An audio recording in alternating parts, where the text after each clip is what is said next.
Our story today is called The Californian's Tale. It was written by Mark Twain. Here is Shep O'Neill with the story. When I was young, I went looking for gold in California. I never found enough to make me rich, but I did discover a beautiful part of the country. It was called the Stanislaus. The Stanislaus was like heaven on earth. It had bright green hills and deep forests where soft winds touched the trees. Other men, also looking for gold, had reached the Stanislaus Hills of California many years before I did. They had built a town in the valley with sidewalks and stores, banks and schools. They had also built pretty little houses for their families. At first they found a lot of gold in the Stanislaus Hills, but their good luck did not last. After a few years, the gold disappeared. By the time I reached the Stanislaus, all the people were gone too. Grass now grew in the streets, and the little houses were covered by wild rose bushes. Only the sound of insects filled the air as I walked through the empty town that summer day so long ago. Then I realized I was not alone after all. A man was smiling at me as he stood in front of one of the little houses. This house was not covered by wild rose bushes.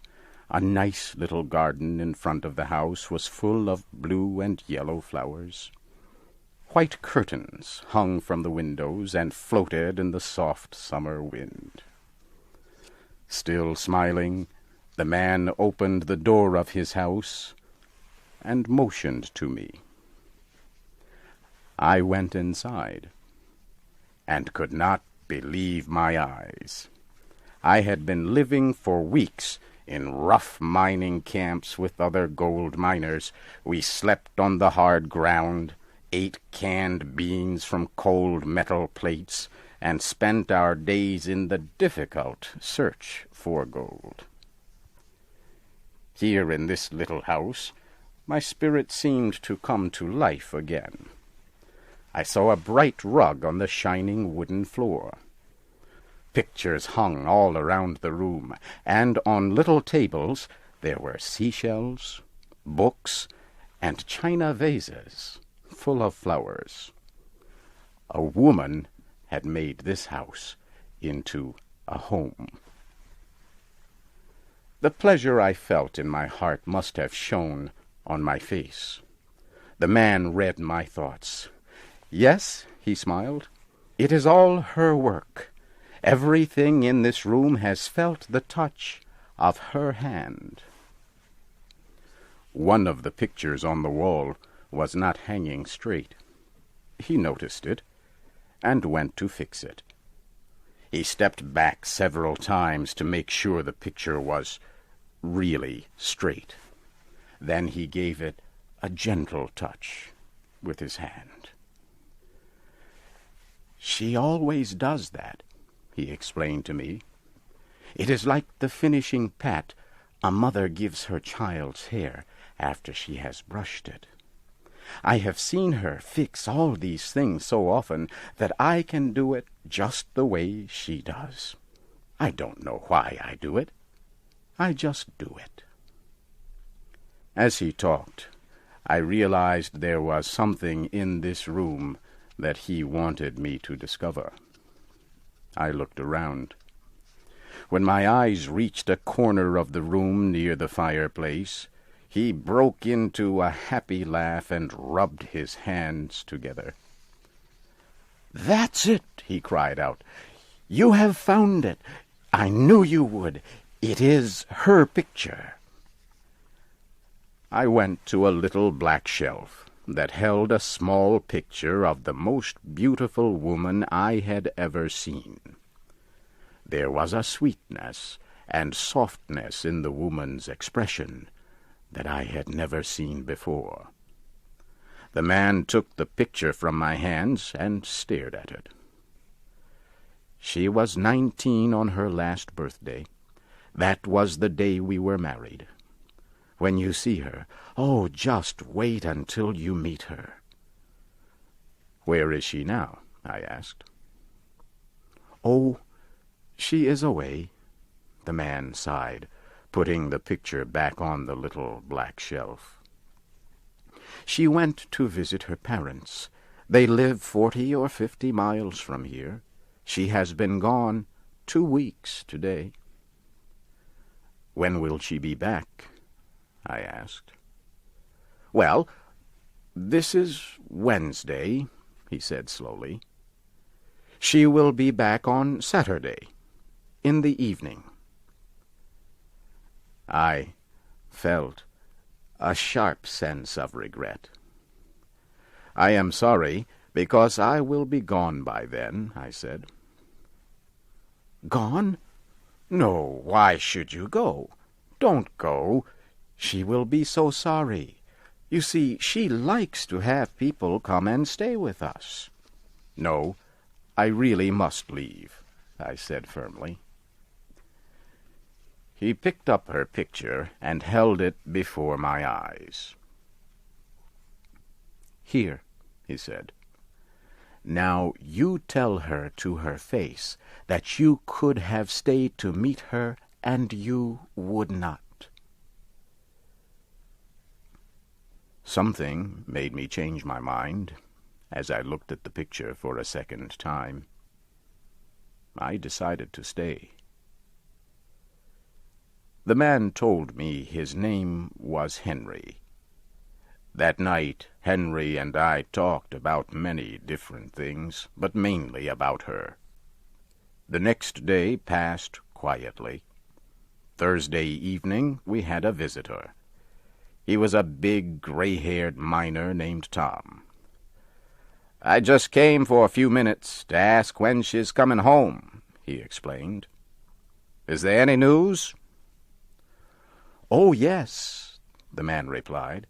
I got a letter. Would you like to hear it? He took a yellowed letter out of his shirt pocket and read it to us. It was full of loving messages to him and to other people, their close friends and neighbors. When the man finished reading it, he looked at his friend. Oh, no, you are doing it again, Tom. You always cry when I read a letter from her. I'm going to tell her this time. No, you must not do that, Henry, the gray-haired miner said. I am getting old, and any little sorrow makes me cry. I really was hoping she would be here tonight. The next day, Friday, another old miner came to visit. He asked to hear the letter. The message in it made him cry, too. We all miss her so much, he said. Saturday finally came. I found I was looking at my watch very often. Henry noticed this. You don't think something has happened to her, do you? He asked me.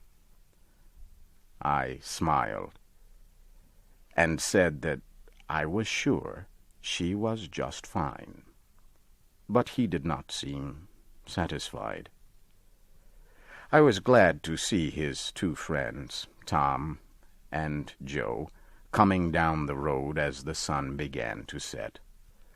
The old miners were carrying guitars. They also brought flowers and a bottle of whiskey.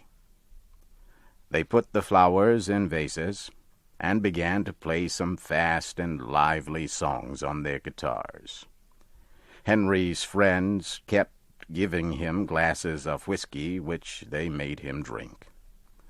When I reached for one of the 2 glasses left on the table, Tom stopped my arm. "Drop that glass and take the other one," he whispered. He gave the remaining glass of whiskey to Henry just as the clock began to strike midnight. Henry emptied the glass. His face grew whiter and whiter. "Boys," he said, "I am feeling sick. I want to lie down." Henry was asleep almost before the words were out of his mouth. In a moment, his 2 friends had picked him up and carried him into the bedroom. They closed the door and came back. They seemed to be getting ready to leave, so I said, "Please don't go, gentlemen. She will not know me. I am a stranger to her." They looked at each other. "His wife has been dead for 19 years, Tom said. "Dead?" I whispered. "Dead or worse," he said. "She went to see her parents about 6 months after she got married. On her way back, on a Saturday evening in June, when she was almost here, the Indians captured her. No one ever saw her again. Henry lost his mind. He thinks she is still alive. When June comes, he thinks she has gone on her trip to see her parents. Then he begins to wait for her to come back. He gets out that old letter, and we come around to visit so he can read it to us. On the Saturday night she is supposed to come home. We come here to be with him. We put a sleeping drug in his drink so he will sleep through the night. Then he is all right for another year." Joe picked up his hat and his guitar. "We have done this every June for 19 years, he said. "The first year there were 27 of us. Now just the 2 of us are left." He opened the door of the pretty little house, and the 2 old men disappeared into the darkness of the Stanislaus.